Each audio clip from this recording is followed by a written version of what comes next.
Welcome and thank you for tuning in. You're listening to the Beyond 50 radio program. I'm Daniel Davis. Let's talk about the law of love. Yes, that's right. We're going to have a wonderful talk today, especially in today's tumultuous world where everybody's being locked down, frustrated, beaten up, yelling, screaming, and it seems we're all kind of getting out of ourselves and forgetting what we're supposed to be here on earth, and that is to love one another and actually help each other to strive to become our very best. On the program today, we're being joined by someone who's going to be doing a talk with the Christian Science Circuit, and she's going to be talking about how the ancient theme of the Bible, which had the law of love, which was practiced by ancient prophets, caught wonderful glimpses of and which saved ancient peoples of the Bible from disease, famine, slavery, and enemy forces when they turned to God. And it is this law that was behind Christ Jesus' healing ministry, which he taught his followers so they could also heal too. And this same law of love should be demonstrated throughout everyone, as well as in Christian Science healing today. I'd like to welcome to the Beyond 50 radio program today our guest, Ann Melville. Ann, thank you for being on the program. Oh, you're welcome. It's a joy to be with you all. Now, tell me, where are you in New Zealand right now? I am, yes. I'm Okay. in New Zealand, in the northern part of New Zealand, and it's about 8 o'clock in the morning here. Now, you guys have a lot going on. We've been watching, as much as the world's been watching, the United States with great curiosity and wondering what the next step is. Tell us what's going on over there. Well, as far as the pandemic is concerned, is that what you're referring to? Just all of it. Because it sounds like you guys you in Australia sound like you're going through kind of a rough time with the government and everything else that's going on there. Oh, no, not really at all. We've just we've just had an election, and the government that was in power got in with a landslide victory, and it was the leader is Jacinda Ardern, and I noticed that the newspapers I pick up that have got mentions of New Zealand in the States and so forth often refer to Jacinda Ardern's leadership, and it has been very one of consensus and compassion, and she's been able to pull us all together and get us working together to stay safe during this pandemic, and so we are operating at level 1. So that means that we've got pretty well complete freedom, but we're being constantly reminded to be careful and to be caring of one another, really. And that's how I feel. That's how I feel. When I go out, I look to make sure that others feel safe around me, that I act in a way that is supportive of us all. But our borders, of course, are closed and are being very closely watched. There has been a lot of cost with the lockdowns and so forth. The government have supported businesses and people who've been laid off from their jobs. So I guess it's going to take a few years for us with our economy to come right over that. But I think everybody sort of accepts that, people's lives come first, and the health and welfare of us all.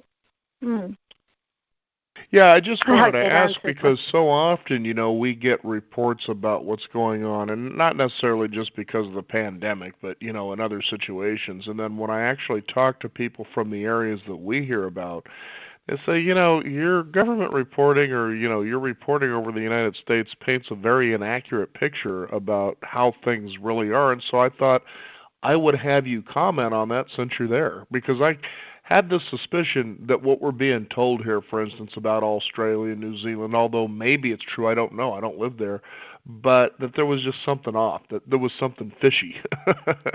And so I just thought I'd have you comment on that. Maybe we could look through that lens, with what we're talking about here today.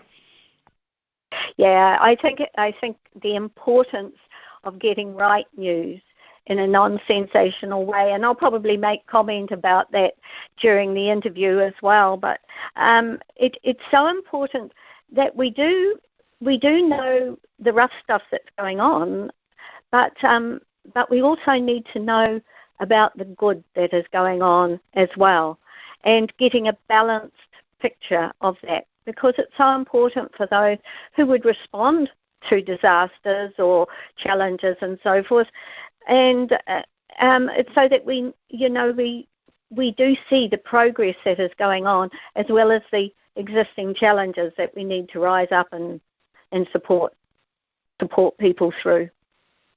Now, how did you get started in this direction with your life as far as Christian Science, learning the teachings, how to apply them? Was there some significant events that had happened in your life where this came into your view? Well, I was brought up in a home where Christian Science was practiced.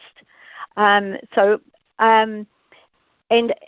was I always could see the truth behind it. I could always see. I experienced many healings and saw healings in our home, but I also saw the good that my parents practiced. They were straight up, they were honest, they had love for their neighbours and so forth.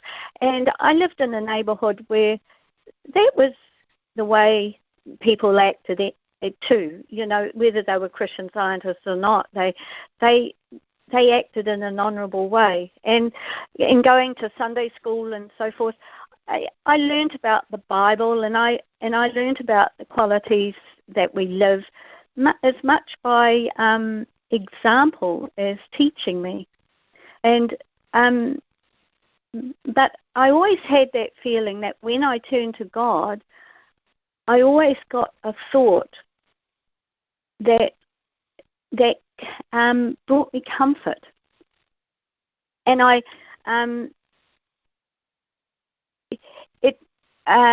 just excuse me a minute. And as I progressed, I was able to heal myself through prayer, and I was able to start healing my children when they were very young.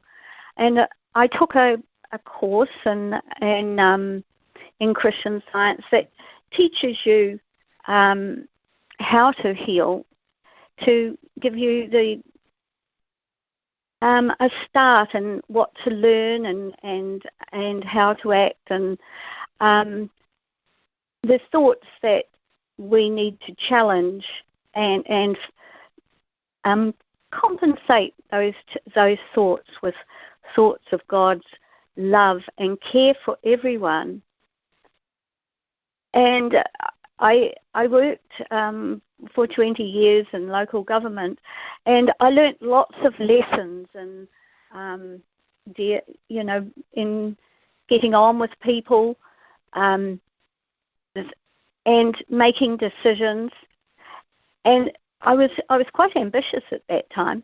I liked getting promotion and so forth, but in the end, my only ambition became that of getting home at night so that I could study Christian Science and answer something that had come to me during the day that I wanted a spiritual solution to, or to learn as further understanding about something.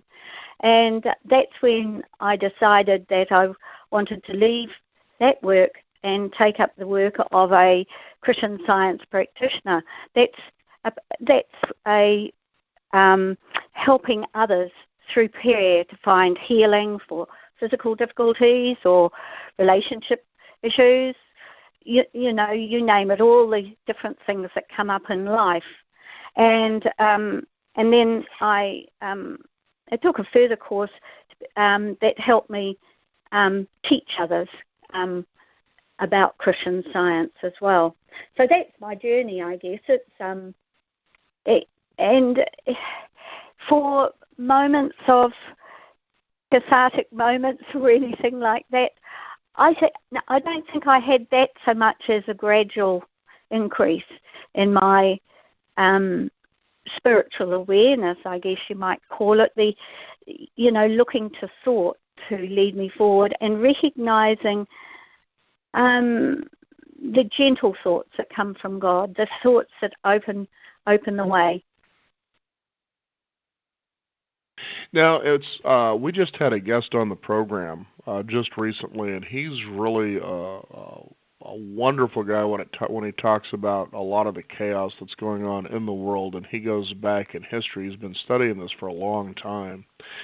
And a lot of people get real concerned, excuse me, for instance, about, forced vaccines, how the military is going to lock us down, and just all these things that people are really afraid of. And one of the most fascinating things he talked about was that when that moment comes that you're confronted by somebody who may be dressed in military attire, they got the rifle, they're ready to take you down, he says, they're really ready, they are prepared, and they are trained and conditioned to meet force with force. That's what they do. And he says, what I simply do is I do this when I'm confronted in that situation is I put my hands down as if to say, I'm ready to for you to do what you think you need to do, but I'm not going to, I guess, obey or comply, that sort of a thing. And he says, in my head, what I actually start doing is I recite, I love you. Please understand that you really don't know what it is you're doing, that sort of a thing. And he just goes over and over and over again. And then he says the most miraculous thing begins to happen. He says all of a sudden you see this spark in their eye. It's like you finally touch their soul, and he says that's the moment then you see this confusion come over their face, like they become confused about what's actually happening in that moment. And before you know it, the person then starts to actually help rather than, try to detain you. They're trying to help you, that sort of a thing. And an amazing, Demigard is his last name. I couldn't remember his first name. I think it's Olay or something like that. But he talks a lot about this, and I had him describe that on the show. And we got into an interesting conversation about how a lot of times when people feel threat, from outside of themselves, they immediately get into that position of fear. And he says in this, you would actually put yourself in thinking, feeling, and a soul heart level of love. And he says you would be astonished what actually begins to happen, what changes outside of you when that occurs, when you can put yourself in that state. Have you had that kind of experience, and could you describe it?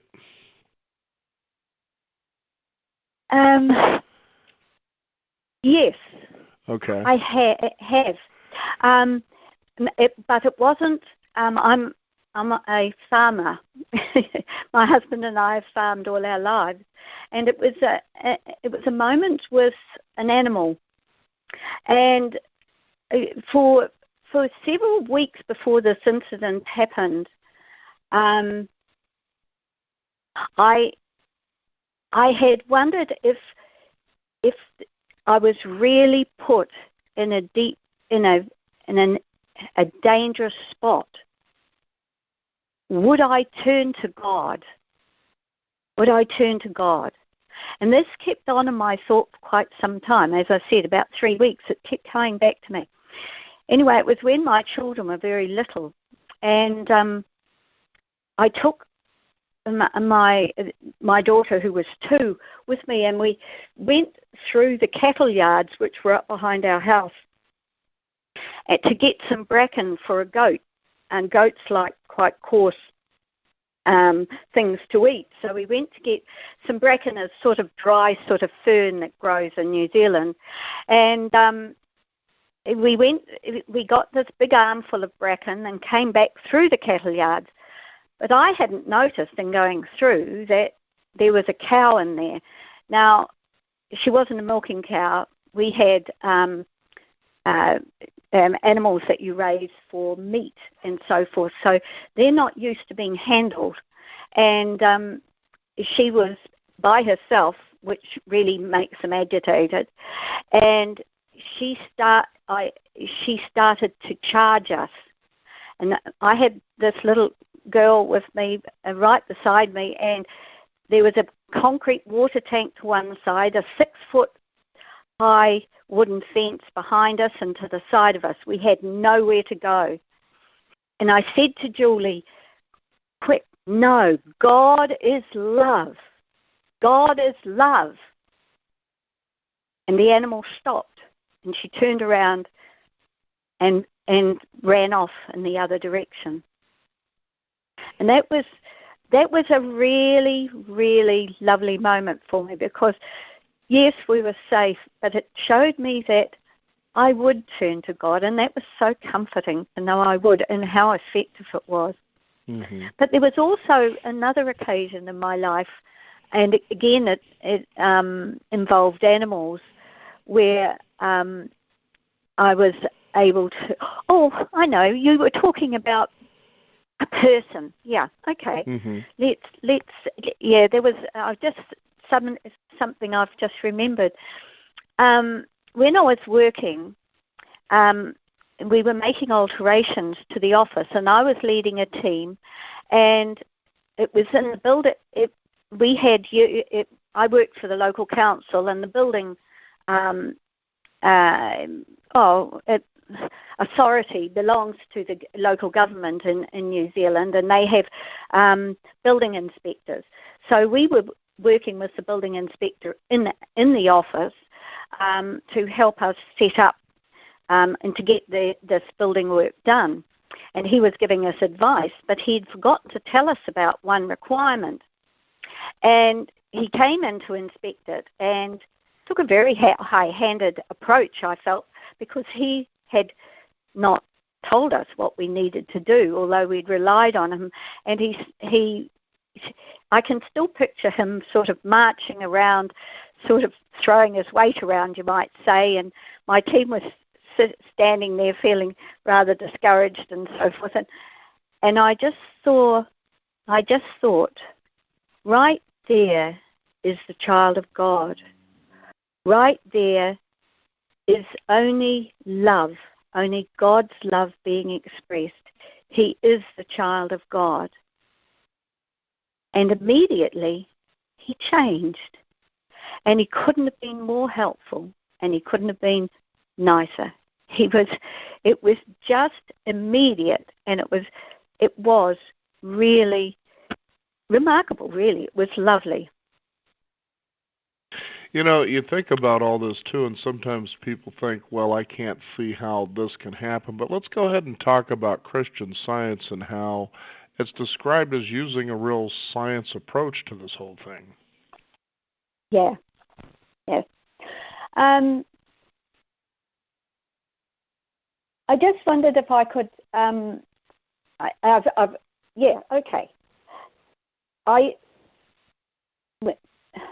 I had an interesting experience a few years ago, which is really where the idea for my lecture or public talk that I'm going to be giving on Thursday came from. And it started with a conversation about Christian Science with an acquaintance who loves the Bible as I do. And he was particularly interested in the practice of healing through prayer. And so at the back of all spiritual healing as practiced in Christian Science is the understanding that God is good, that God is love, that God is everyone's father, mother, God. Universal harmony and love, caring and nurturing us all. And God is our creator. That when we think of ourselves as spiritual, we can see that God as spirit has created us. So when we're unwell or sick, unhappy or afraid, you know, we might have a serious disease, or we might have suffering from addiction or hate. Then we have a loving God to turn to. And that turning to God with an open mind and being prepared to listen and to change our thinking enables God's thoughts to reach us. Just like I did when that cow was charging me and my daughter, by opening my thoughts to God, turning away from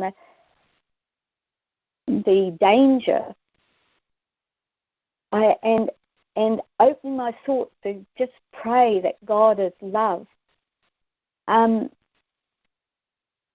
that change. These reaching out to God, this reaching out to God can be humble petitions, or they can be expectantly reaching out to God to claim our rights as the children of God, to experience health and confidence and happiness. We have the right to know that disease and unhappiness, any sort of inharmony, can be overcome through reaching out to God in prayer. We have that right. This type of prayer brings a change to our consciousness, to our thought. And I'm sure everyone who is listening can remember moments of inspiration, of an intuition, something that uplifts us. And we can feel confident that the good that God is revealing to us. These thoughts that come to us are from God, but they come with a certainty. They come with like a light to a problem. And that gives us what we need to go forward. And you might say, well, how does that work? Well, that is a good question, but it isn't blind faith. It's an understanding of God, understanding Jesus Christ's healing, and understanding the spiritual inspiration of the Bible. Because that is what the law of love is that spiritual inspiration of the Bible. You touched on it in your introduction, Daniel. Right. We don't just pray and hope, but we continue to pray and study the Bible and the Christian Science textbook. If you're a Christian Scientist, you'd turn to Science and Health with Key to the Scriptures by Mary Baker Eddy. And that helps us to learn more about God, to learn about that spiritual inspiration that is there in the Bible. And you continue to study and pray until healing is evident. You can feel very fearful sometimes, but just by keeping on turning back to God, you'll just feel that fear lift. This is a very simple outline. I mean, the study of spiritual healing and Christian Science is a lifetime of study. But I do love to share what I'm learning. And go ahead. Well, I was going to say, too, it isn't just a matter of a lifetime of learning, but it's a lifetime of experience that you begin to apply these laws, these teachings, to everyday life, and then you begin to experience, wow, this is really wild how true this is. For instance, you might have someone, one of the greatest grounds for a person to work on their stuff, for instance, besides loving relationships, is when you go to work. There's always inevitably somebody or maybe a couple of people at work that you just really kind of tolerate the fact that you have to be there in that space to earn a living, and you may not get along too well. Then I noticed when I would apply these teachings and try to see this person differently. You always hear people love to quote Gandhi's, "Be the change you wish to see." But it's true. Yeah. When you put it into practice instead of just running it out of your mouth, that you will begin to see, it's like I describe, as I began to see the person and experience the person differently. In other words, I looked at the good that I could see in them, and then I would try to actually magnify that, at least in my own mind, that element of who they Yeah. are.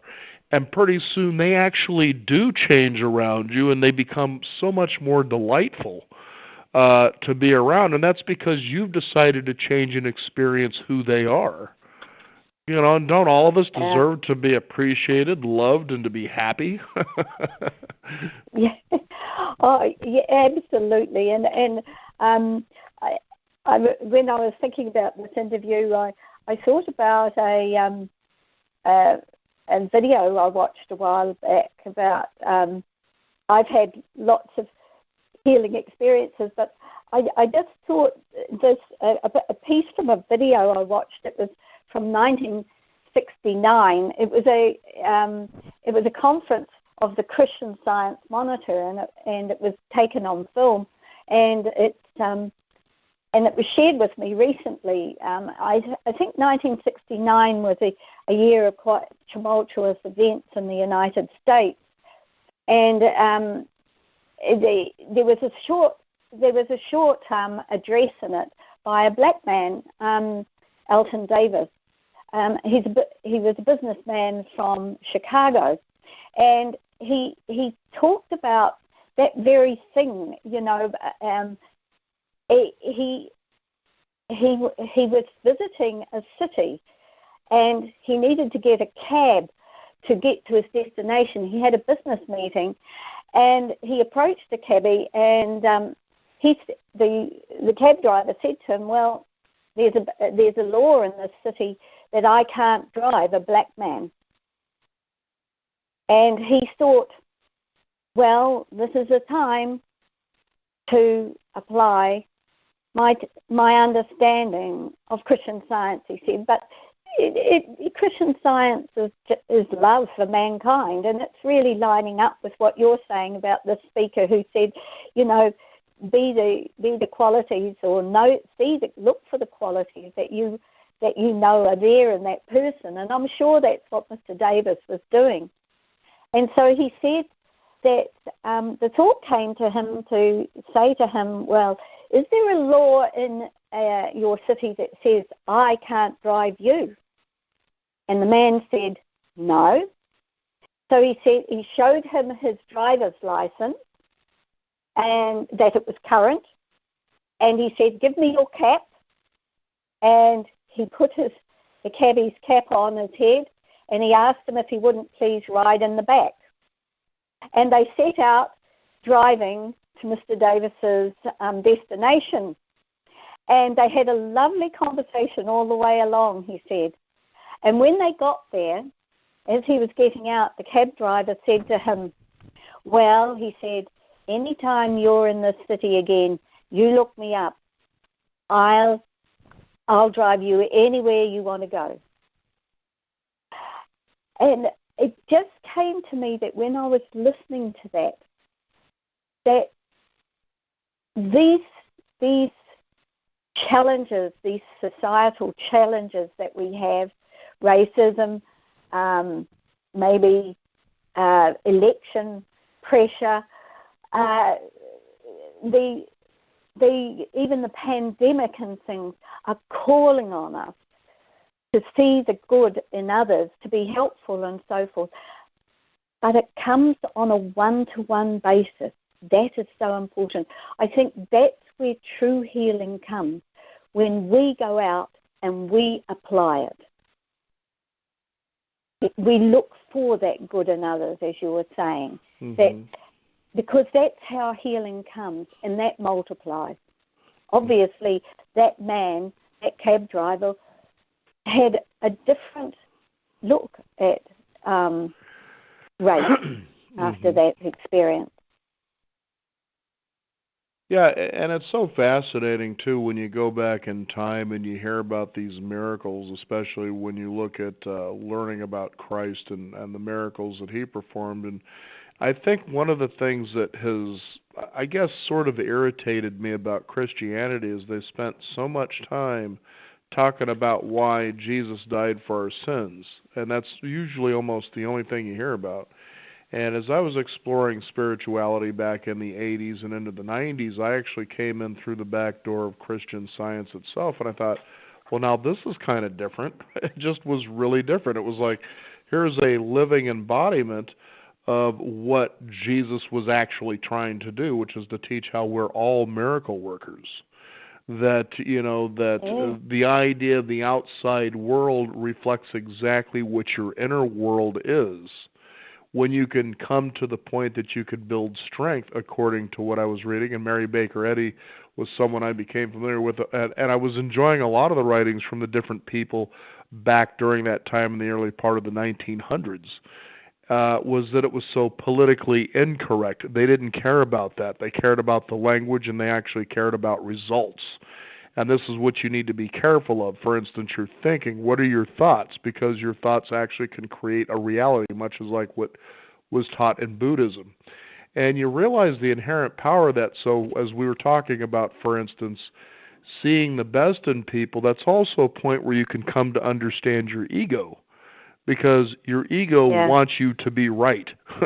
So you've got this irritating person at work or wherever it may be, and you're like, okay, I'm going to try to apply this law of love, but somehow they're going to goof up because they're just people, and they're going to re-irritate you, so to speak, and your ego's going to say, see, I told you, they're not worthy. What are you trying to do here? And you can actually catch that conversation in yourself. And then you could just as easily say, well, why don't we give them a chance? I mean, don't you deserve a chance yourself? Well, I didn't think about it that way before, so let's pursue this. And it takes time. But boy, once that happens, the rewards just come back to you in phenomenal ways, don't they? They do, yeah. And yes, I'm just trying to think of some other experience, but I totally agree with you. And actually, probably the biggest thing that I could talk to about that is in my own life and in my marriage. Just multiplying gratitude multiplies blessings. I discovered quite a few years into my marriage that when I express gratitude to my husband for the little things even that he did, I noticed that he loved to do that for me. Or I love a warm home, and I used to say thank you, for all the wood cutting and things to keep the fire warm. And it is a very high priority for him to do that. He loves to do that, and I just found that that it multiplies blessings. But at work as well, I love to help people. I learned that I used to be responsible for the monthly reporting and so forth at work, and some people weren't good about getting their information to me to put together the report, and there were always time frames, of course, because these had to be before the council, the elected members and so forth. And but I found that if I sat with them and helped them draw up the report and just took that load off them, that they quickly and happily and cooperated with me to do that when I helped them. And it made everything. In actual fact, I became well known as the person who could get their reports done on time all the time. But it really wasn't just me. It was seeing us all as good people, as good. That everyone wants good and love, and that attitude helps. It really brings out the best in you and the best in them as well. Now, it's I know with this talk today, people will possibly look into this and say, okay, I'm going to find out more about what this Christian Science is. And probably as they get started on this little journey, they might come to think, well, this seems like positive thinking or faith healing, but it's really not that. Why don't we kind of go into what it is and basically how a person can begin to apply at least one or maybe two lessons in the time that we have left? Um, I'm just thinking. I went over that, what prayer is when I talked to that friend of mine. I'm just thinking what.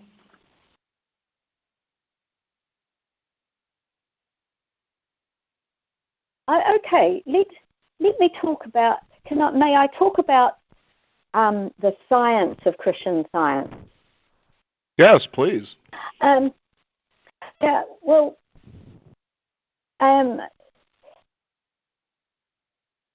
I've touched on the background of my choice. When I spoke to my acquaintance, I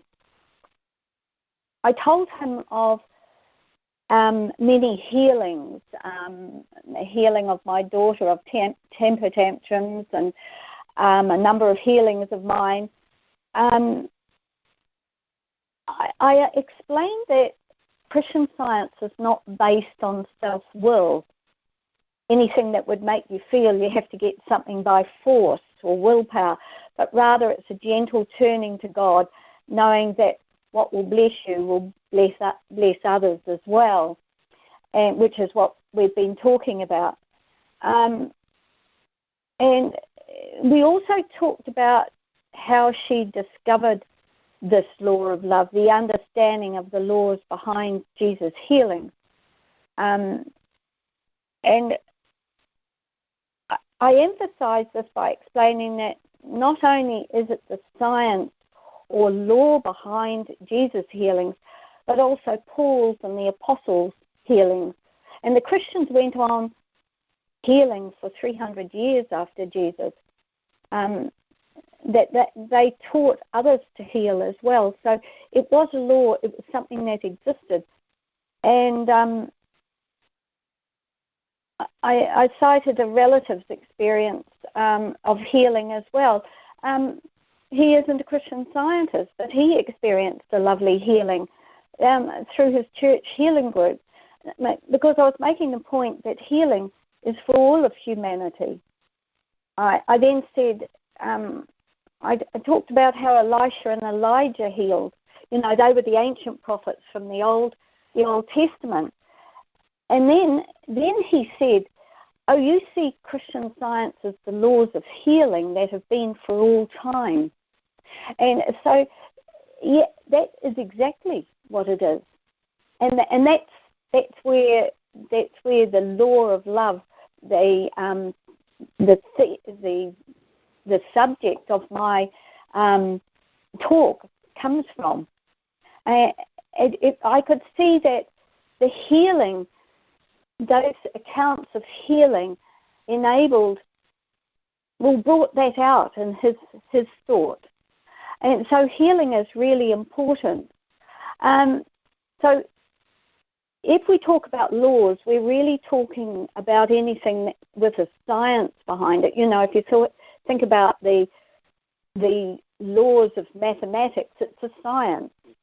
And I spotted an article in one of the Christian Science magazines, the Christian Science Sentinel, and it was a young person, and she was talking about a friend who asked her about why Christian Science, what the science had to do with it, and she said it's a teaching. Christian Science is a teaching that includes a system of prayer that is proven to have results, bringing healing to the problems we're facing.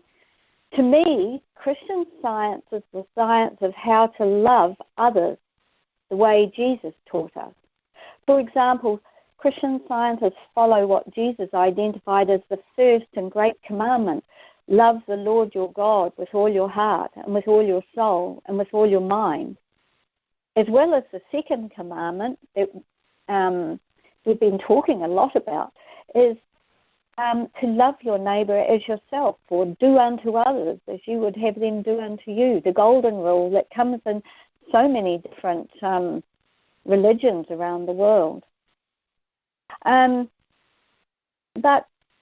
I think there's a wider context of science. Well, I'd like to look at the wider use of science in the context of the world and its issues that we're faced with. This year is particularly challenging, I'm sure everybody would think.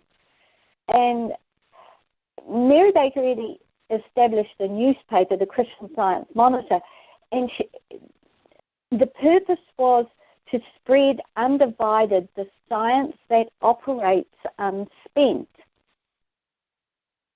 And to me, that is saying she saw the science or the law of love in far broader terms than just a health system. It's the good that is there, is going on. And I was listening to a podcast of two of the editors from the Christian Science Monitor, and the subject was what we can rely on in an uncertain world. And they talked about a universal connection, the goodness. And they illustrated with a story about a woman in Congo in an Ebola zone, and she'd lost a member of her family, but she was moved to help others. And somebody who read that wrote to the Christian Science Monitor and said how it brought a healing thought to her, that woman's sacrifice, that going to help others, even with all the grief she must have been challenged with. And she realised if that woman could do that, so could she. And that is universal good. That's, these two women couldn't have been more different in their lives, where they lived and so forth. But one, that goodness of that woman in the Ebola zone was identified, and if somebody on the other side of the world realised they could do that too.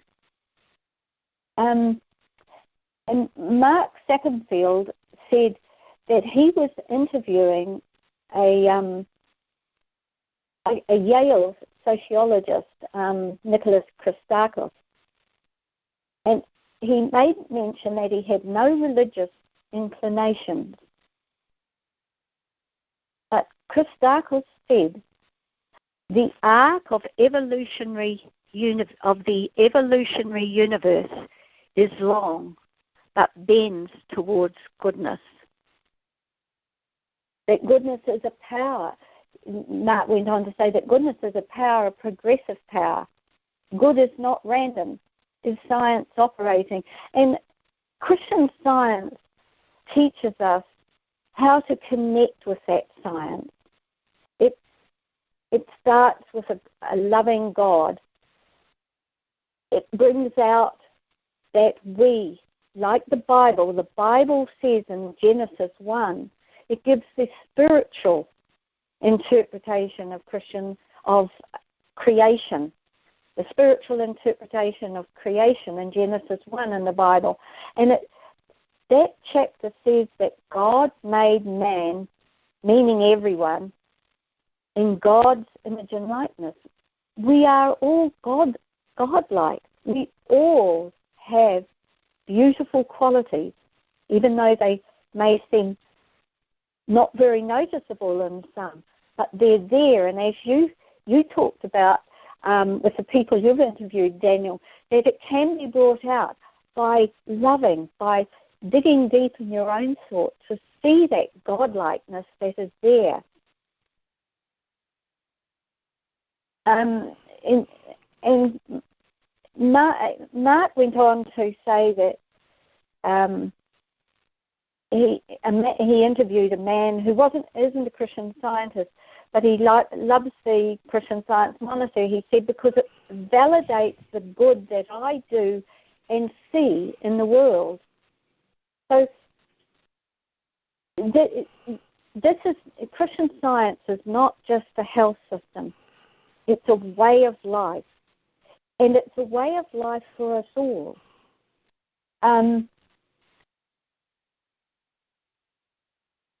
I guess that's Jesus. Jesus, with the law of love, some of the accounts in the Old Testament of the Bible are horrendous. They're brutal. But the people's idea of God at that time was more like a man-like God, subject to highs and lows, being nasty, violent. But as the people's idea of God became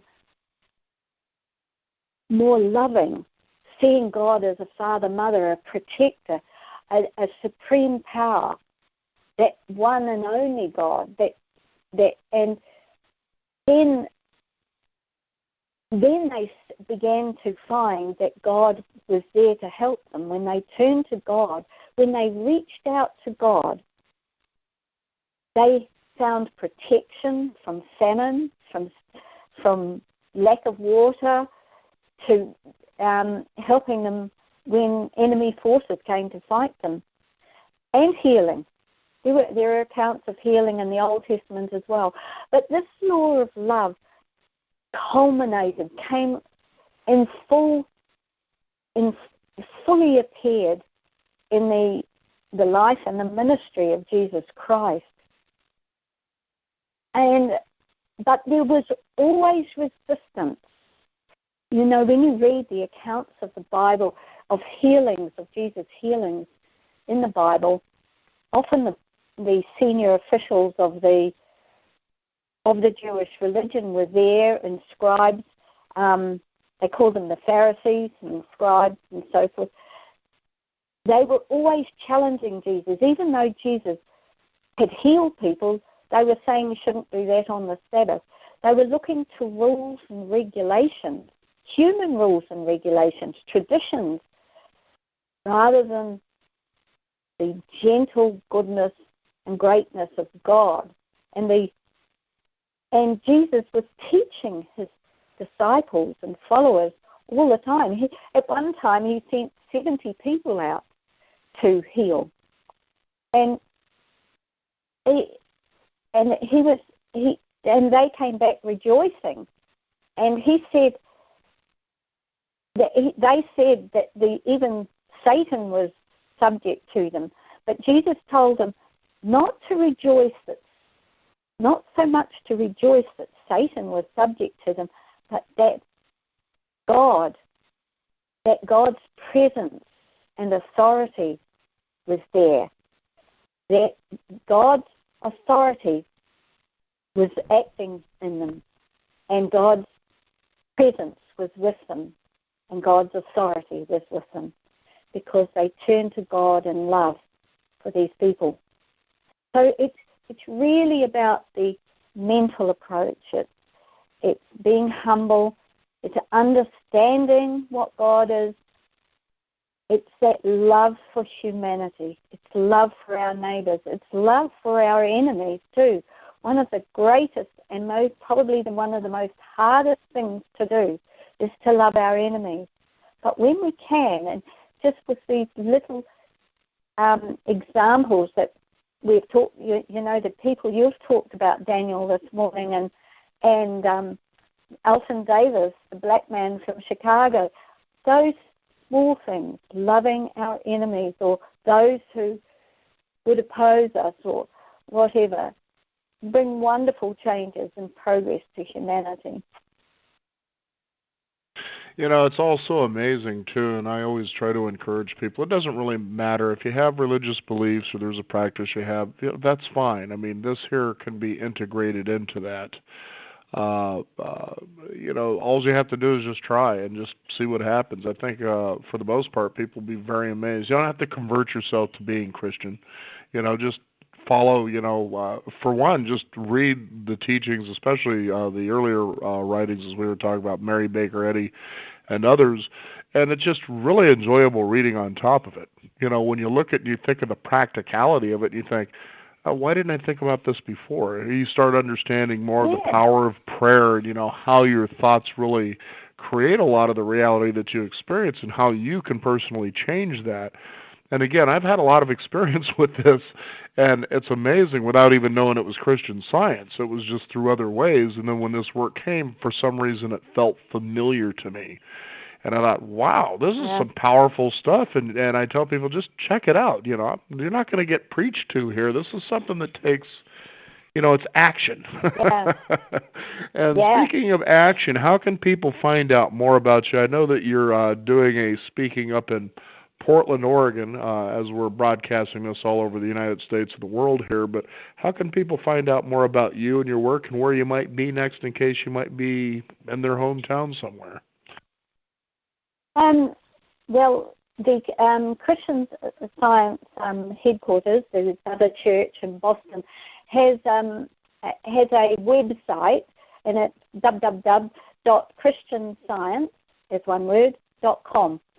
www.christianscience.com, and on it, it has a part where you can look for lecturers, and then you can meet the lecturers, and you can find my name amongst them, and then you can drill down and find what lectures I'm presenting and when and where. I'd love to meet you there, even if it's just by Zoom. It's a joy to be doing this, and I love the fact that you talk about the familiarity that Christian Science often is to people who look into it. My mother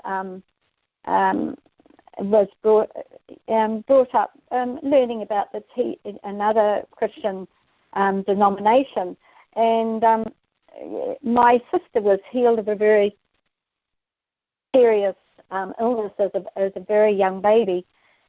She couldn't swallow properly, and my mother turned to a Christian Science practitioner in the end, because the doctor felt he couldn't do anything for my sister at that time, and she was healed overnight. And my mother realized that she really wanted to find out more about this, and as she started to study Christian Science and apply it, she said, "Why, I've always known this." It was just like it just rang a bell with her.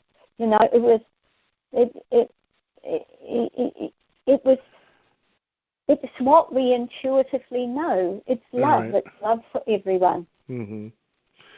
Well, Anne, thank you so much for taking the time to come on our program and talk about this, and what you'll be talking about, and how people can actually feel, that transformation. Life gets a lot easier. It doesn't mean you won't have difficulties, but if you can meet them in a presence of love, and in the curiosity of, well, what lesson do I learn so that I grow and become stronger, and whatever my faith may be, this can certainly help people do that. And I want to thank you for being on the program to share that with our listeners today. Thank you very much. And I look forward to people finding contact to join us on Thursday at 7:15. And I guess they can, if they find the website for the Christian Science Church in Portland, Portland lectures, they'll be able to find a link to that lecture. Bye now, and thank you very much, Daniel, for having me on your program. Thank you again, and stay safe in New Zealand. We will. Thank you. You bet. We want to thank you, the listeners out there, for joining us. You can discover more at beyond50radio.com. That is the number 50. We encourage you to sign up for our weekly e-newsletter. Stay up to date with what's going on in the world of Beyond 50, as well as upcoming shows. I'm Daniel Davis. Thank you for joining us. This is the Beyond 50 radio program, and remember, Wherever you are is where you should be. Have a great day.